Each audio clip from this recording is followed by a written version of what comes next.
जी अस्सलाम वालेकुम। हमारा नेक्स्ट टॉपिक है अल्कीन। हम अल्कीन को स्टार्ट करेंगे। ठीक है, जिस तरह आपने अल्केन्स का था जी, पहले आपने उसकी क्या की प्रिपरेशन स्टार्ट की, उसका जनरल फार्मूला देखा, फिर साथ में उसकी प्रिपरेशन की, फिर उसके बाद उसकी फिजिकल और केमिकल प्रॉपर्टीज, केमिकल रिएक्टिविटी देखी आपने, उसकी केमिकल रिएक्शंस देखे, यूजेस ऑफ अल्केन देखे। इसी तरह से हमारा नेक्स्ट टॉपिक है प्रिपरेशन ऑफ अल्कीन है। इसमें हम प्रिपरेशन ऑफ अल्कीन पढ़ेंगे, सेम जैसे अल्केन में पढ़ा था, सेम इसी तरह से इसकी फिजिकल और केमिकल रिएक्टिविटी होगी, और सेम उसी तरह से इसके केमिकल रिएक्शंस होंगे, और एंड पर अल्कीन के क्या होंगे, यूजेस होंगे, क्योंकि ये चैप्टर है ही हाइड्रोकार्बन्स के बारे में। ठीक है, तो पहले हम थोड़ा सा जनरल कर लेते हैं कि अल्कीन होता क्या है। ठीक है, और दूसरा ये हम देख लेते हैं कि अल्कीन का जनरल फार्मूला क्या होता है। जनरल इसको हम किस तरह से फार्मूला इसका इलस्ट्रेट कर सकते हैं। ठीक है, तो अल्कीन है क्या जी? अगर किसी भी हाइड्रोकार्बन के अंदर कार्बन कार्बन डबल बॉन्ड पाया जाए, कोई भी हाइड्रोकार्बन हो उसके अंदर कार्बन कार्बन डबल बॉन्ड हो, ठीक है, तो वो क्या कहलाएगा, अल्कीन। आप सिंपल अल्फाज में ये कंसेप्ट ले सकते हैं कि double carbon carbon double bond is a functional group. ये एक फंक्शनल ग्रुप है, इसलिए alkene is a special class of organic compounds. ठीक है, तो अगर ये डबल बॉन्ड होगा तो उसमें क्या रहेगा, अल्कीन। अब इस अगर डबल बॉन्ड की बात करें तो आपको मैं यहां थोड़ा सा क्लियर कर दूं, आपको पता है कि इसमें एक बॉन्ड कौन सा होता है, सिग्मा बॉन्ड, और दूसरा बॉन्ड कौन सा होता है जी, पाई बॉन्ड। ठीक है, अब चूंकि अल्कीन में एक सिग्मा बॉन्ड होता है और एक पाई बॉन्ड होता है, इस वजह से alkene is more reactive than alkane. ये अल्केन से ज्यादा रिएक्टिव होते हैं। ठीक है, क्यों होते हैं, क्या इसके आगे स्ट्रेटजीज होती हैं, पाई बॉन्ड वीक होता है, और फिर मजीद आगे जो इसकी इलस्ट्रेशन है वो हम अभी नहीं करेंगे। नेक्स्ट टॉपिक आएगा chemical reactivity, chemical reactions of alkyne, वहां पर हम इसको डिस्कस करेंगे। ठीक है, दूसरा ये है कि जो अल्कीन होता है इनको हम ओलिफेन्स भी कहते हैं। ओलिफेन्स का मतलब कह लें आप कि ऑयल फार्मिंग, ये ऑयल्स बनाते हैं। कैसे? अगर आपने पहले मैट्रिक में या कहीं पर भी फर्स्ट ईयर में ये कंसेप्ट पढ़ा हो, फैट एंड ऑयल, इन दोनों का डिफरेंस आपने कहीं पढ़ा हो, तो वहां पर आपने देखा होगा जो फैट होता है ये सॉलिड फॉर्म में होता है, ये क्या होता है, लिक्विड फॉर्म में होता है। वहीं पर आपने साथ में एक कंसेप्ट पढ़ा होगा, जो फैट होता है वो सैचुरेटेड होता है, उसके अंदर डबल बॉन्डिंग नहीं होती, और जो ऑयल होता है वो क्या होता है, वो अनसैचुरेटेड होता है, उसके अंदर डबल बॉन्ड होता है। उस डबल बॉन्ड की वजह से ही ऑयल जो होता है वो लिक्विड फॉर्म में होता है और ये सॉलिड फॉर्म में होता है। ठीक है, अब ये तो बात एक अलग सी है कि लिक्विड क्या है, ऑयल सॉलिड क्या है। अब यहाँ पर क्लियर करने के फैट क्या होता है, जिसमें सैचुरेशन होती है, सिंगल बॉन्ड होती है कार्बन कार्बन।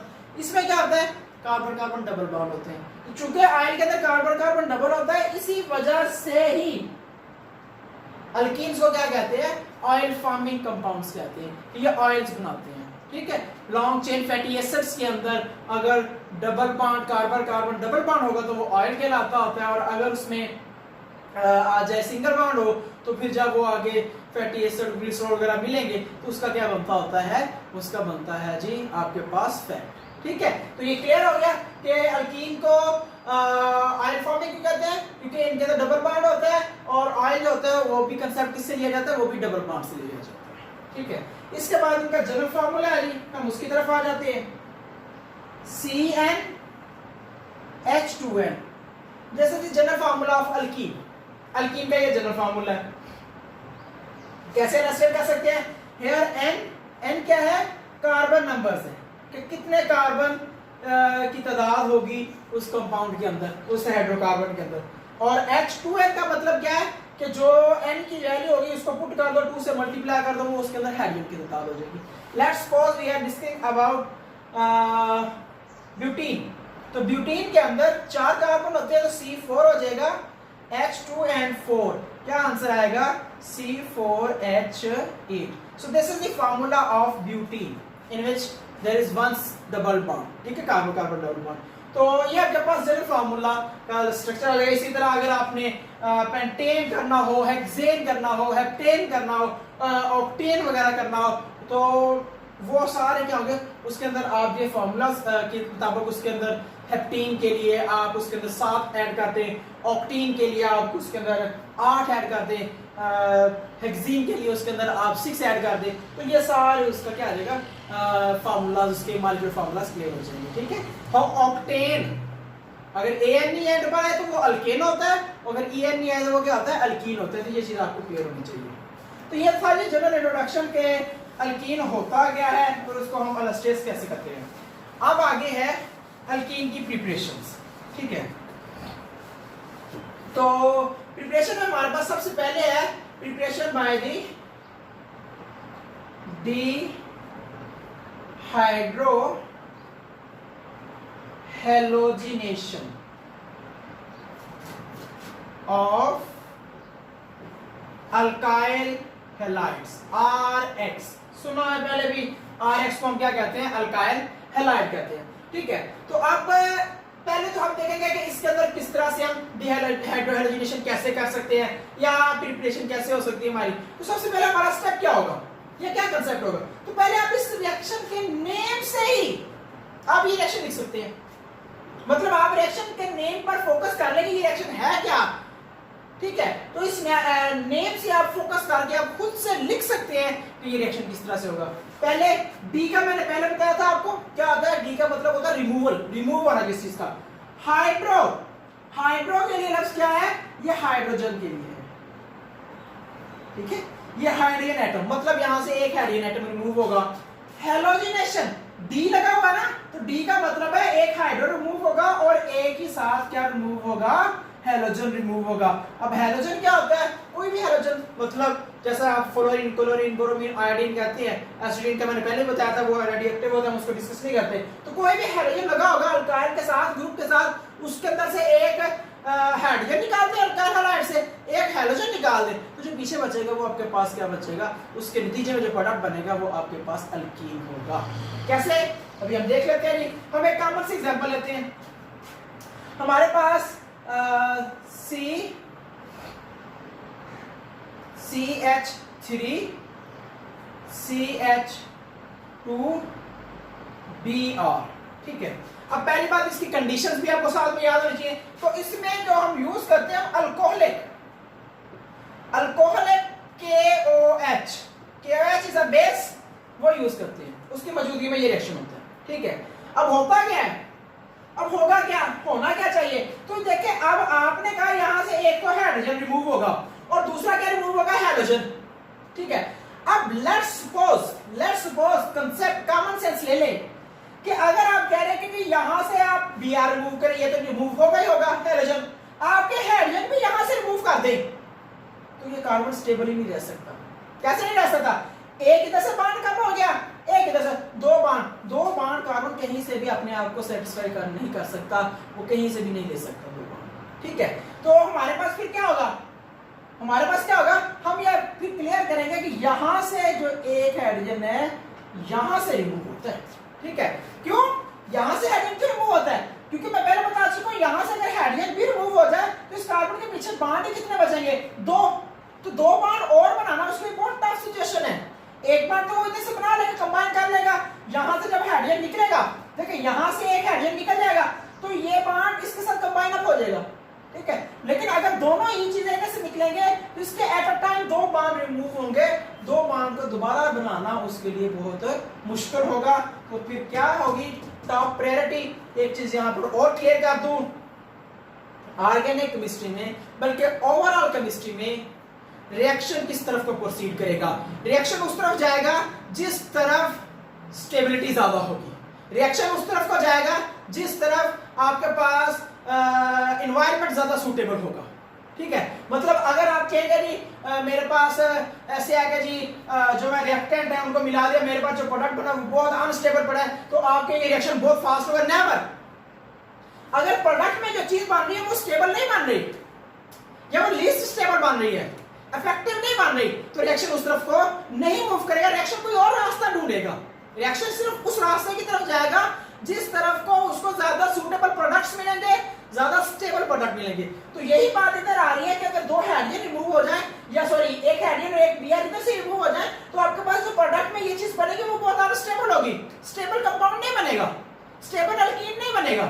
चूंकि स्टेबल अल्कीन नहीं बनेगा, इस वजह से हमारे पास ये रिएक्शन इस तरह से प्रोसीड नहीं करेगा। तो फिर दूसरा सिनेरियो क्या है कि हाइड्रोजन इधर से निकल जाए, Br इधर से निकल जाए, हाइड्रोजन इधर से निकले, Br इधर से निकले, इन दोनों के दरमियान डबल बॉन्ड आ जाए तो ये क्या हो जाएगा, आपके पास एक स्टेबल एनवायरनमेंट क्रिएट कर देगा, स्टेबल मॉलिक्यूल क्रिएट कर देगा। ठीक है, तो हम देख लेते हैं कि किस तरह से रिमूव होगा, क्या इसका कंसेप्ट होगा। तो यहाँ पर एक और चीज देख ले, ये KOH है अल्कोहलिक, आपने ध्यान में रखना यहाँ से चूंकि रिएक्शन है तो मैं यहाँ से जस्ट इसको रिमूव कर रहा हूँ। अब ये KOH है, KOH क्या आता है, ये एक बेस है, बेस है तो क्या प्रोड्यूस करता आता है, ये K पॉजिटिव आयन और OH नेगेटिव। और बेस का मतलब क्या आता है, दैट कैन एक्सेप्ट प्रोटॉन, जो प्रोटॉन को एक्सेप्ट कर ले, जो प्रोटॉन को रिसीव कर ले, वो क्या है, वो बेस है। ठीक है, तो अब यहां पर होगा क्या, यहां पर अब KOH ने बेस ने क्या लेना, प्रोटॉन लेना है। अब प्रोटॉन असल में बेस का कौन सा पोर्शन प्रोटॉन ले सकते हैं, नेगेटिव, क्योंकि प्रोटॉन क्या है, हाइड्रोजन आयन, और हाइड्रोजन आयन सिर्फ पॉजिटिव क्या नेगेटिव की तरफ जा सकता है। तो क्या होगा, यहां से इसका जो नेगेटिव है ये अटैक करेगा इस H के ऊपर, QH में जो OH नेगेटिव होगा वो अटैक करेगा H के ऊपर। ये मैकेनिज्म है, आपकी बुक में गिवन नहीं है, आपको करने की भी जरूरत नहीं है, लेकिन समझना चाहिए कि रिएक्शन प्रोसीड कैसे होगा। ठीक है, आपकी बुक में कुछ मैकेनिज्म है, कुछ नहीं है, जो नहीं है वो मैकेनिज्म नहीं करो, लेकिन यहाँ पर बयान किए जा रहे हैं ताकि आप उनको समझ सको, रिएक्शन लिखना आसान हो जाए आपके लिए। ठीक है, तो क्या होगा, यहां से ये नेगेटिव ने अटैक किया इस H पर, जब इस पर अटैक करेगा, अब सिंपल सी बात है, हाइड्रोजन एक बॉन्ड बना सकते हैं, एक से ज्यादा बॉन्ड नहीं बना सकता। जब ये नेगेटिव भी इसको कह रहा है कि मेरे साथ बॉन्ड बनाओ, सारी बात अटैक करने का मतलब उसके पास एक्सेस में इलेक्ट्रॉन है, नेगेटिव है, तो वो कहेगा कि हाइड्रोजन को मेरे साथ बॉन्ड बनाओ। तो जब हाइड्रोजन है उसके साथ बॉन्ड बनाने की प्रेफरेंस देगा तो हाइड्रोजन का ये बॉन्ड एग्जिस्ट नहीं कर सकता। अब फिर बात एक और आ गई कि ये बॉन्ड इधर को जाएगा या ये बॉन्ड इधर को जाएगा, कार्बन के ऊपर जाएगा, यहां पर भी क्लियरेंस होनी चाहिए। तो भाई यहां पर बेसिक कांसेप्ट्स मैं बता रहा हूं आपको, तो यहां पर ये चीज क्लियर कर ले कि बॉन्ड हमेशा जब किसी एटम पर अटैक होगा, बॉन्ड हमेशा उस एटम की तरफ जाएगा जिसकी इलेक्ट्रोनेगेटिविटी ज्यादा होगी, यानी कि जिसके इलेक्ट्रॉन खींचने की पावर ज्यादा होगी, बॉन्ड उस तरफ जाएगा टूटकर। अब देखिए यहां पर क्या सिनेरियो है, यहां पर सिनेरियो है कि ये जब इस पर अटैक करेगा तो इस बॉन्ड ने अब जाना है किसी तरफ, इस बॉन्ड ने अब किसी तरफ जाना है, तो या ये बॉन्ड जाए इस कार्बन के पास या ये बॉन्ड जाए इस हाइड्रोजन के पास। अब इन दोनों में कार्बन की पावर ज्यादा आती है 2.5 एज कंपेयर टू हाइड्रोजन 2.2, चूंकि कार्बन की पावर ज्यादा है इलेक्ट्रोनेगेटिविटी, तो क्या होता है, ये बॉन्ड इस कार्बन की तरफ जाता है। ठीक है, अब ये बॉन्ड लेट्स सपोज ये बॉन्ड इस तरफ को मूव हो जाता है। ठीक है, अब आप कहेंगे कि सर इधर बॉन्ड मूव हो गया, इसको इसके ऊपर जाना चाहिए था, ठीक है, इसके ऊपर नेगेटिव आना चाहिए था। तो भाई हो क्या रहा है, जैसे ही ये बॉन्ड, इसे कहते हैं फ्लो मैकेनिज्म, फ्लो मिलना, जैसे ही ये बॉन्ड इस तरफ ऐड होगा ना, इस तरफ आएगा ना, तो Br चूंकि पहले ही हाईली इलेक्ट्रोनेगेटिव है, इस बॉन्ड को अगर देखें, ये Br हाईली इलेक्ट्रोनेगेटिव है, ये बॉन्ड की शेयरिंग पहले Br के पास ज्यादा है, तो क्या होगा, जैसे ये बॉन्ड इस तरफ जाएगा, इस तरफ शिफ्ट होगा, तो इस कार्बन को ये बॉन्ड जो है वो ज्यादा सूटेबल लगेगा, क्योंकि वो इन दोनों कार्बन के दरमियान है, किसी हद तक नॉन पोलर है, किसी हद तक स्टेबल बॉन्ड है as compare to this one. तो क्या होगा, फिर ये बॉन्ड इधर शिफ्ट हो जाएगा Br की तरफ। क्लियर हुआ कि ये बॉन्ड इधर जाएगा, तो ये एक पुल, इसे कहते हैं, सॉरी ये एक पुश मिली है, ये एक पुश इसको मिली और ये पुश जो है वो इधर क्रिएट होगी और यहां से ये बॉन्ड आगे जाएगा, क्योंकि ये बॉन्ड अब रह नहीं सकता यहां। ठीक है, तो कार्बन प्रेफरेंस किसको देगा, इस बॉन्ड को, इस बॉन्ड को नहीं देगा। आप कहेंगे सर ये बॉन्ड ना बने, ये बॉन्ड रहे, ये पॉसिबल नहीं है, क्यों, carbon bond is more stable then carbon Br, क्यों, ये हाईली पोलर है, ये फौरी तौर पर Br को, अगर इसको कार्बन को कहीं से नॉन पोलैरिटी का एनवायरनमेंट मिलता है तो ये बॉन्ड फौरी टूटने की कोशिश करेगा, क्योंकि कार्बन उस तरफ जाएगा जहां उसको शेयरिंग इलेक्ट्रॉन की ज्यादा मिलेगी। तो यहां पर फिर ये बॉन्ड ये प्रेफरेंस में आएगा, ये बॉन्ड कार्बन Br का बॉन्ड प्रेफरेंस में नहीं होगा, वो टूटने की कोशिश करेगा, इसलिए ये बॉन्ड इधर से टूट जाता है, ये बॉन्ड इधर शिफ्ट हुआ, तो आपके पास बनेगा क्या, H2C, ये आपके पास है सिंगल बॉन्ड CH2। ठीक है, यहां से चूंकि Br चला गया, ये बॉन्ड इधर शिफ्ट हो गया, तो ये क्या हो गया, डबल बॉन्ड। क्लियर हो गया। अब इसको देख लें मजीद और क्या क्या कुछ बनेगा। अब देखें यहां से OH ने यहां से H निकाला है, तो प्लस क्या बन गया H2O, ठीक है। और पीछे क्या बचा, अब देखो Br यहां से बॉन्ड लेकर जा रहा है ना, क्योंकि इसकी इलेक्ट्रोनेगेटिविटी भी ज्यादा है, तो बॉन्ड जब ये लेकर जा रहा है तो इस पर नेगेटिव आ जाएगा, जब नेगेटिव हुआ तो इसका K पॉजिटिव जो बचेगा वो इसके साथ मिलकर क्या बना देगा, plus KBr। So this is the mechanism for dehydrohalogenation of alkene, sorry alkyl halide, कि जो अल्काइल हैलाइड है उसकी डिहाइड्रोहैलोजिनेशन ऐसे होगी, ठीक है।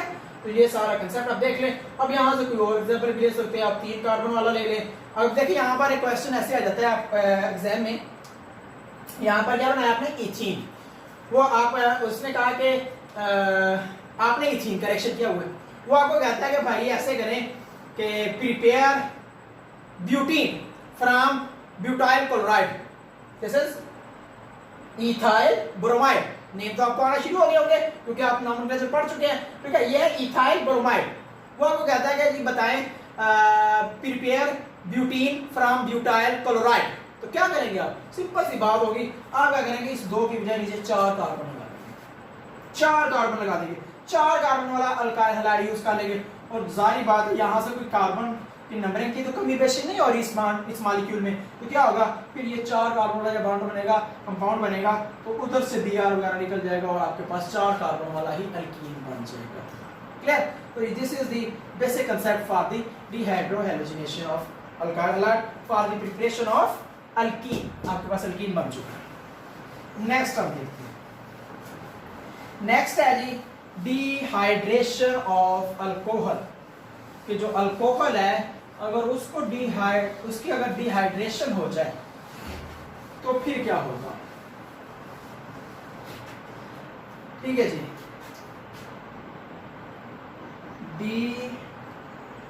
डिहाइड्रेशन ऑफ अल्कोहल, अब डिहाइड्रेशन ऑफ अल्कोहल है, इसमें क्या होगा, कंडीशंस आप याद कर लिया करें, उस कंडीशंस के बगैर, मैं पहले बता रहा हूं किसी भी रिएक्शन की कंडीशन के बगैर अगर आप उस रिएक्शन को लिखेंगे आपके मार्क्स कट जाएंगे, क्योंकि जैसे ही आप कंडीशन किसी रिएक्शन की चेंज करते हैं ना, तो उसका मतलब ये होता है कि वो रिएक्शन ही चेंज हो जाएगा, उसमें आगे प्रोडक्ट ही कोई और बन जाएगा, इसलिए आप हमेशा कंडीशंस लाजमी साथ लिखें, ठीक है। अब डिहाइड्रेशन ऑफ अल्कोहल है, इसमें डिहाइड्रेशन ऑफ अल्कोहल कैसे होती है, by the help of dehydrating agents, dehydrating agents की वजह से, की मदद से, डिहाइड्रेटिंग एजेंट, डिहाइड्रेटिंग वाटर को रिमूव करना, रिमूव करने वाला कंपाउंड, ऐसे कह ले जो वाटर को ऑब्जर्व कर ले। आपने अगर अक्सर देखा हो शूज वगैरह के बॉक्सेस में या कुछ मेडिसिन वगैरह के बॉक्सेस में कुछ केमिकल्स वगैरह मौजूद होते हैं, वो डिहाइड्रेटिंग एजेंट्स होते हैं, उसमें वैसे सिलिका एल्यूमिना वगैरह होते हैं, ठीक है। वो डिहाइड्रेटिंग एजेंट्स होते हैं, वो क्या करते हैं, वो उसके अंदर नमी को जज़ब कर लेते हैं ताकि वो जो मेडिसिन है या ताकि वो जो शूज है वो ज्यादा खराब ना हो जाए नमी की वजह से, ठीक है। तो डिहाइड्रेटिंग एजेंट क्या हुआ, जो नमी को ऑब्जर्व कर लेते हैं, ह्यूमिडिटी को, वाटर को ऑब्जर्व कर लेते हैं, ठीक है। तो नाम है जी रिएक्शन का, नाम से भी ज़ाहिर हो रहा है क्या, dehydration, dehydration, removal of water. 2 चीजें होती हैं, एक होता है लफ्ज हाइड्रो, हाइड्रो जब कहीं आप पढ़ेंगे उसका मतलब है हाइड्रोजन, ठीक है। और अगर लफ्ज हाइड्रा आ जाता है जैसे डिहाइड्रेशन, ठीक है, हाइड्रा अगर आ जाता है इसका मतलब क्या होता है, वाटर, ये चीज रिमाइंड कर लें, ठीक है। तो अब डिहाइड्रेशन क्या है, removal of water from alcohol, मतलब आपके पास एक अल्कोहलिक कंपाउंड होगा, ऑर्गेनिक कंपाउंड होगा, उसके अंदर से आप वाटर को डिहाइड्रेट, वाटर को रिमूव कर देंगे, तो उसके नतीजे में जो प्रोडक्ट बनेगा वो क्या होगा, आपके पास अल्कीन होगा, ठीक है। अब कैसे होगी डिहाइड्रेशन, क्या इसका प्रोसीजर होगा जी, वो भी देख लेते हैं। आप सपोज कर लें आपके पास है जी, सेम उसी तरह से लगा लेते हैं,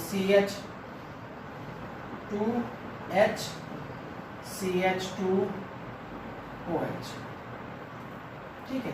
ये आपके पास एक अल्कोहल है, इस अल्कोहल का नाम क्या है, ये एथानॉल है, एथाइल अल्कोहल, ठीक है, अब इसका किस तरह से प्रोसेस होगा, सिंपली क्या होगा, यहाँ पर आपकी बुक में डिफरेंट कैटेगरीज में डिहाइड्रेशन की हुई है। पहले हम जनरल कर लेते हैं जो आपकी बुक में दी है, फिर हम दूसरी तरफ आते हैं। A2O3 की मौजूदगी में एज अ डिहाइड्रेटिंग एजेंट की मौजूदगी में ये रिएक्शन होता है और इसके लिए टेम्परेचर होता है ऑलमोस्ट 340 टू 450 डिग्री में भी थोड़ी बहुत कमी बेशी हो, आप देख सकते हैं इसको बुक से। ठीक है, अब होता क्या है, होना क्या है इसमें भी क्या आना, अच्छा यहाँ देख लें जो प्रिपरेशन जितनी भी आप करेंगे ना अभी आगे भी, मैकेनिज्म वही है जो मैंने पहले बता दिया। मतलब एक एटम से हाइड्रोजन निकलेगा, दूसरे एटम से कोई और ग्रुप निकलेगा, वो सॉरी वो OH ग्रुप हो, वो हैलोजन हो, वो कुछ भी हो, वो एक ग्रुप से हाइड्रोजन निकालेगा, दूसरे ग्रुप से OH निकालेगा, दो ग्रुप निकलकर एक और कंपाउंड बना देंगे और वो जो दो बॉन्ड है वो मिलकर क्या बना देंगे, पाई बॉन्ड। यहाँ पर एक छोटा सा पॉइंट मेरे ध्यान में आ गया, मैं आपको बता दूं, लास्ट टॉपिक में हमने पढ़ा था कि जब भी एक पाई बॉन्ड टूटेगा कितने सिग्मा बॉन्ड बनेंगे, दो। एक पाई बॉन्ड टूटेगा, दो सिग्मा बॉन्ड बनेंगे। इसी तरह से यहां पर भी ऐसी है, अगर दो सिग्मा बॉन्ड टूटेंगे तो पाई बॉन्ड एक बनेगा। यहां पर दो सिग्मा बॉन्ड टूटेंगे, एक यहां से एक यहां से, जब दो बॉन्ड ब्रेक होंगे एक बॉन्ड पाई बनेगा। जब इसी तरह से एक बॉन्ड पाई का टूटेगा, दो बॉन्ड सिग्मा के बनेंगे। तो ये चीज ध्यान में रख रहे हैं, ये इजी होता है समझने के लिए। ठीक है, तो यहां से होगा क्या, यहां से होता क्या है, अगर आप जनरल मैकेनिज्म में देखें तो ऐसे होता है, सिंपल ये होगा चाहिए, एच इसको रिमूव करा देते हैं। ठीक है, तो होगा क्या आपके पास, सिंपली असल में होता क्या है कि यहाँ पर आपके पास लॉन पेयर होता है, ये लॉन पेयर इस हाइड्रोजन को अटैक करवाता है, रिमूव करवाता है, और ये बॉन्ड इधर शिफ्ट और ये बॉन्ड वापस चला जाता है, एक साइक्लिक टाइप का रिएक्शन हो जाता है। ठीक है, और आपके पास प्रोडक्ट क्या बनाता है, CH2 double bond CH2 plus क्या बन गया, वाटर। लो आपके पास डिहाइड्रेशन हो गई। सही है, तो ये था एक जनरल मैकेनिज्म या एक जनरल रिएक्शन डिहाइड्रेशन का। अब आपकी बुक में और भी वैसे डिहाइड्रेटेड एजेंट दिए हुए हैं, P4O5 पेंटा फास्फोरस पेंटाऑक्साइड, इस तरह के और भी हैं डिहाइड्रेटिंग एजेंट। एक H2SO4 के मदद से उसने आपकी बुक वाले ने एक कैटेगरी की शक्ल में डिहाइड्रेशन की हुई है तमाम अल्कोहल्स की। अल्कोहल्स को उसने तीन कैटेगरीज में डिवाइड किया हुआ है और उनकी उसने डिहाइड्रेशन की हुई है। अब वो कौन सी तीन कैटेगरीज हैं, हम उनके ऊपर फोकस करते हैं। ठीक है, एक है जी टर्शियरी अल्कोहल। उसने कहा कि अगर टर्शियरी अल्कोहल होगी तो रिएक्शन फास्ट होगा, इजी हो जाएगा। ठीक है, सेकेंडरी अल्कोहल है, और तीसरा क्या है, प्राइमरी अल्कोहल। ठीक है, तो ये तीन चीजें उसने बताई हुई है आपके बुक में। अब पहले तो हम ये देखिए टर्शियरी अल्कोहल होती क्या है, सेकेंडरी अल्कोहल होती क्या है, प्राइमरी अल्कोहल होती क्या है, उसके बाद हम इसके रिएक्शन की तरफ आएंगे कि इनके रिएक्शंस कैसे होंगे। टर्शियरी अल्कोहल क्या होगी, देखें कार्बन के साथ ये कौन सा ग्रुप लगा होता है, OH। जब कार्बन के साथ OH ग्रुप लगाओ तो उसे आप क्या कहोगे, उसे आप कहोगे अल्कोहलिक ग्रुप। अब जो कार्बन OH के साथ अटैच है, अगर ये पीछे मजीद एक कार्बन से अटैच होगा तो उसे क्या कहेंगे, प्राइमरी अल्कोहल। ये कार्बन अगर पीछे मजीद एक कार्बन हो या कुछ भी ना हो, ठीक है, तो वो भी क्या कहलाएगा, प्राइमरी अल्कोहल ही कहलाएगा। ठीक है, अब इसे प्राइमरी अल्कोहल ही कह सकते हैं। अब ये बाकी क्या होगा इसके अलावा, H हाइड्रोजन। अच्छा, अब अगर इसके अलावा एक कार्बन के बजाय दो कार्बन पीछे से अटैच हो, एक अल्कोहलिक ग्रुप के साथ, अल्कोहलिक ग्रुप वाले कार्बन के साथ अगर दो हाइड्रोजन पीछे से अटैच हो तो क्या होगा, तो उसे हम क्या कहेंगे, उसे हम कहेंगे सेकेंडरी अल्कोहल। ठीक है जी, सेकेंडरी अल्कोहल कह दिया हमने। और अगर तीन हो जाए तो ये क्या कहलाएगा, टर्शियरी अल्कोहल। तो अब इसकी ईज ऑफ रिएक्शन है, सॉरी रिएक्टिविटी है कि किस तरह से ये रिएक्शन करेंगे। इनको तीन कैटेगरीज में डिवाइड करने का मतलब क्या है या मकसद क्या है। तो आपकी बुक में ये चीज लिखी हुई है कि अगर टर्शियरी अल्कोहल आप यूज करेंगे ना in the presence of sulphuric acid, तो सल्फ्यूरिक एसिड भी कम यूज होगा और आपके पास जो रिएक्शन है वो भी स्पीडली हो जाएगा। फिर सेकेंडरी अल्कोहल होगा, सल्फ्यूरिक एसिड ज्यादा यूज होगा, और रिएक्शन भी थोड़ा स्लो हो जाएगा। फिर प्राइमरी अल्कोहल अगर होगा आपके पास सल्फ्यूरिक एसिड ज़्यादा मिकदार में रिक्वायर होगा और आपके पास रिएक्शन भी as compare to tertiary and secondary reaction भी स्लो होगा। तो अब पहली बात तो ये कर लें कि ऐसे होता क्यों है। असल में एक कंसेप्ट होता है, आपकी बुक में वो मेंशन कहीं भी नहीं है, लेकिन वो हमने पढ़ना है क्योंकि वो आपकी बुक में यूज बहुत होता है, उसका कंसेप्ट यहाँ डिस्कस नहीं है। वो होता है कार्बोकैटायन का। कौन सा कंसेप्ट होता है? कार्बोकैटायन। कार्बोकैटायन क्या होता है? Carbon carbon, cation positive charge. अगर किसी ऑर्गेनिक कंपाउंड में कार्बन पर पॉजिटिव चार्ज आ जाए, लाइक दिस के 3 बॉन्ड बने, एक पॉजिटिव चार्ज है, तो ये क्या कहलाएगा? कार्बोकैटायन। ठीक है। अब होता ये है कि जो टर्शियरी अल्कोहल होती है वो टर्शियरी कार्बोकैटायन की मदद से आगे बनती है। मतलब इनके दरमियान एक इंटरमीडिएट बनता है। अब वो आपकी बुक में भी नहीं है। इंटरमीडिएट किसे कहते हैं? इंटरमीडिएट का मतलब है कि जो दरमियान में रिएक्शन के दरमियान में जो चीज बने और उसी दौरान आगे प्रोडक्ट में कन्वर्ट हो जाए, उसकी एग्जिस्टेंस टाइम बहुत कम होती है। ठीक है। तो टर्शियरी अल्कोहल जो होता है वो टर्शियरी कार्बोकैटायन की मदद से आगे जाता है। जो सेकेंडरी अल्कोहल होता है वो सेकेंडरी कार्बोकैटायन की मदद से आगे जाता है, और जो प्राइमरी अल्कोहल होता है वो प्राइमरी कार्बोकैटायन की मदद से आगे जाता है, यानी कि प्रोडक्ट में कन्वर्ट होता है। और ये एक एक्सपेरिमेंटली प्रूव्ड या ऐसे कह ले थ्योरेटिकली प्रूव्ड वैल्यू है, यह कंसेप्ट है कि जो टर्शियरी कार्बोकैटायन होते हैं ना, अब टर्शियरी कार्बोकैटायन क्या होगा? लाइक दिस, ये टर्शियरी कार्बोकैटायन होगा। अगर सेकेंडरी कार्बोकैटायन करेंगे, ये सेकेंडरी कार्बोकैटायन। अगर प्राइमरी कार्बोकैटायन करेंगे, ये प्राइमरी कार्बोकैटायन। तो ये एक क्लियर कंसेप्ट है कि जो टर्शियरी कार्बोकैटायन होता है वो सबसे ज्यादा स्टेबल होता है, और जो सेकेंडरी कार्बोकैटायन होता है वो थोड़ा कम, और जो प्राइमरी होता है वो सबसे कम स्टेबल होता है। अब क्यों होता है ये आपके बुक में बिल्कुल ही नहीं है और इसका कंसेप्ट भी नहीं है, मैं नहीं यहाँ डिस्कस करूंगा, आगे बीएससी एमएससी लेवल में है। ठीक है। तो ये आपके पास क्लियर है क्या हो गया कि tertiary carbocation is more stable, secondary carbocation is less stable and primary carbocation is least stable among these three cations. इन 3 कैटायंस के दरमियान की बात है कि इन तीनों के दरमियान ये ऐसी सिचुएशंस हैं। ठीक है। तो फिर इसका डिस्कस करने का यहाँ मकसद क्या हुआ, ये क्या इसका फायदा हुआ? तो भाई होता कुछ यूं है, मैंने आपको बताया है पहले कि जो रिएक्शन है वो उस तरफ को जाएगा जिस तरफ को ज्यादा स्टेबल होगा।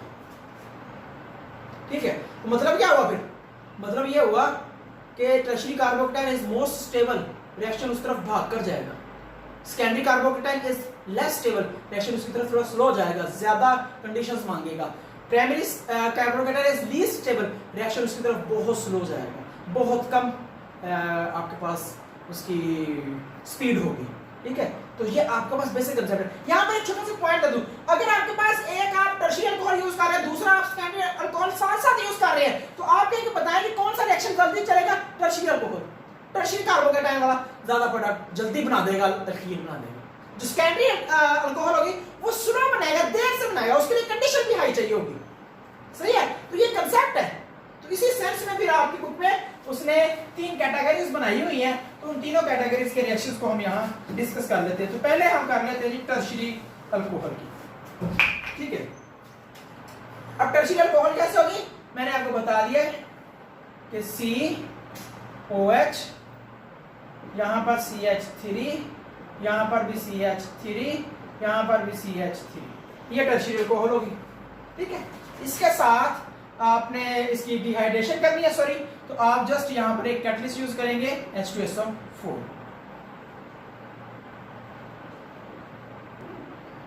अब इसके लिए हमारे पास H2SO4 होता कितना है? वो 20% H2SO4 होता है। 20% मतलब 20% कंसंट्रेशन उसकी होती है। ठीक है। ये आपको पता है कंसंट्रेशन कैसे होती है, और टेम्परेचर कितना होता है? Just 100 degree. ठीक है।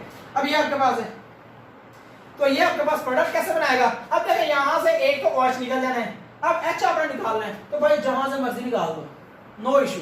अब यहां से एक H निकाल के यहां डबल बॉन्ड बना दो इन दोनों के दरमियान, यहां से H निकाल के यहां दोनों दरमियान डबल बॉन्ड बना दो, यहां से H निकाल के यहां पर बना दो, क्योंकि तीनों इक्वली एनवायरनमेंट एग्जिस्ट करवा रहे हैं, तो आप भी कहां से बना लो? आप यहीं से बना लो। आप कह दो जी सी डबल बॉन्ड CH2, बाकी आपने साथ तो ये लगा दिया CH3 और ये CH3 प्लस क्या बना दिया आपने वाटर। क्लियर हो गया? तो this is the preparation of alkyne from tertiary alcohol. यहाँ से छोटी सी एक मिस्टेक होगी, ये आपके पास जो टेम्परेचर है ये कितना होगा 85 डिग्री, ठीक है। तो आगे आ जाए सेकेंडरी अल्कोहल।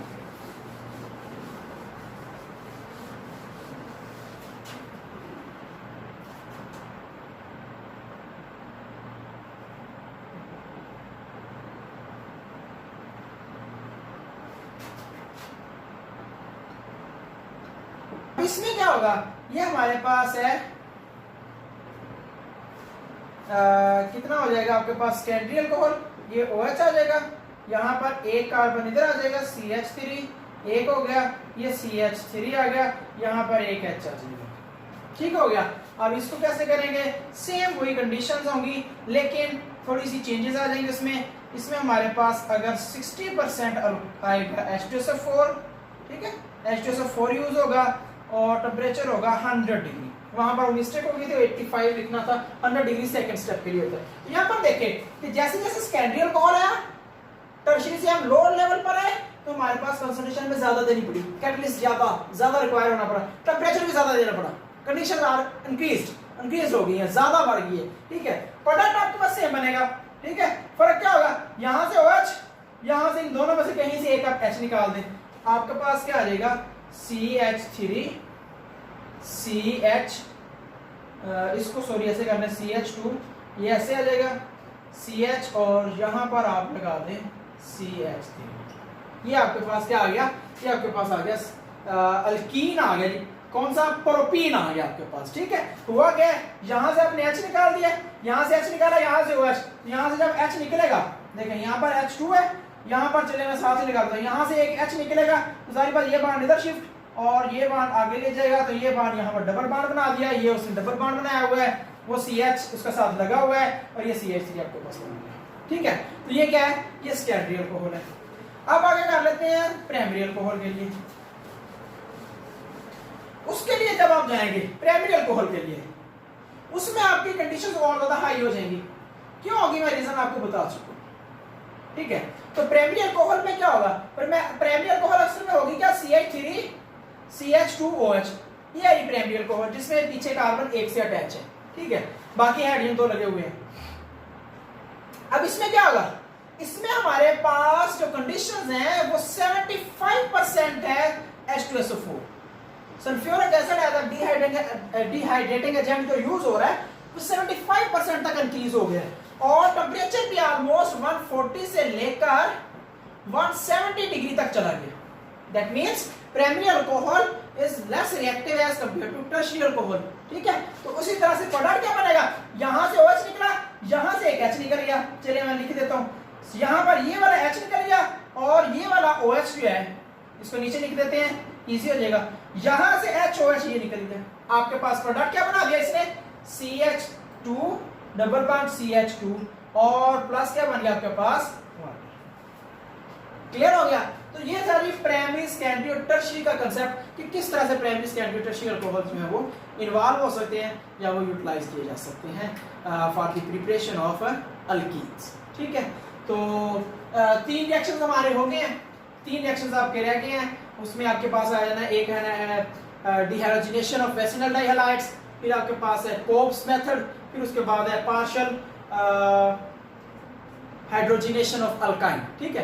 ये 3 रिएक्शन आ गया, पार्ट 1 में ये आ गया, नेक्स्ट लेक्चर में आपके पास वो 3 रिएक्शन हम डिस्कस करेंगे, ठीक है जी। ओके, अल्लाह हाफिज़।